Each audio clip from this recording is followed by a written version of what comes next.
হচ্ছে। এটা মোকাবেলা করার জন্য এই কুমিল্লা এনসিপির শক্তিশালী সাংগঠনিক ঘাঁটি তৈরি করতে হবে। আপনাদেরকে শুধু তিনটা আহ্বান জানাতে চাই।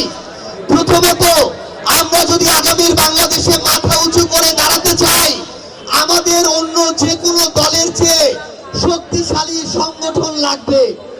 2 নাম্বার, আমাদেরকে স্থানীয় নির্বাচনে এককভাবে প্রতিদ্বন্দ্বিতা করে ওয়ার্ডের মেম্বার থেকে শুরু করে ইউনিয়ন চেয়ারম্যান, উপজেলা চেয়ারম্যান, সিটি কর্পোরেশন মেয়র প্রত্যেকটা জায়গায় নিজেরা জিতে আসার প্রস্তুতি নিতে হবে।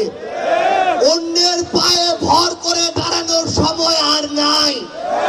আমাদের একসাথে রাজপথে নেমে সংগঠনকে শক্তিশালী করে স্থানীয় পর্যায়ের প্রত্যেকটা নির্বাচনে জিতার জন্য আমাদের প্রস্তুতি নিতে হবে।